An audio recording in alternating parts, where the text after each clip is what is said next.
we're gonna start with pelvic floor activations. For pelvic floor activations, we've gotta find our pelvic floor.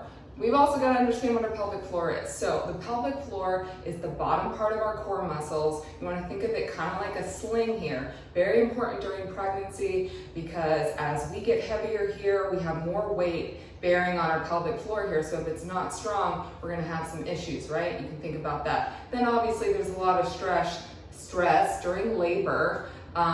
So there's a lot of repair work that has to happen to the pelvic floor muscles after we have our baby. So very, very important that we work on this.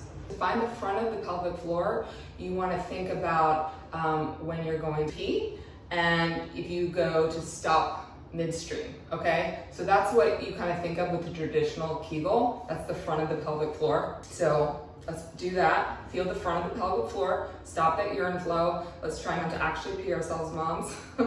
And then for the back of the pelvic floor, so just like our 360 breathing, we want to think about it on all directions. So back of the pelvic floor, you want to think about if you had to pass gas and you were trying to hold it, okay? So that's the back of your pelvic floor. And then the sides of the pelvic floor, you're going to think about, you can even sit on your sits bones here. You're going to think about trying to draw those in, okay? So when we have all of that, what it's gonna look like, think of it, your pelvic floor like my hand.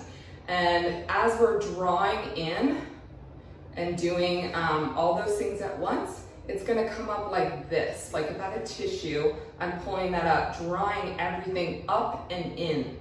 And then when I'm done, I'm gonna relax it, let it all fall flat. For pelvic floor activations, we're gonna think about doing all of this at once, okay? So you're not going to see anything, but this is what I'm doing.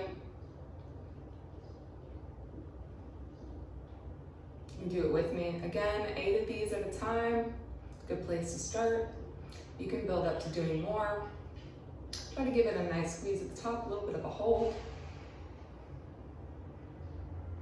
Okay, and you can also try this from different positions, so especially with pelvic floor activation.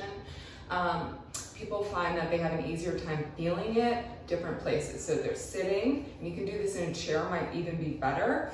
On all fours, like this.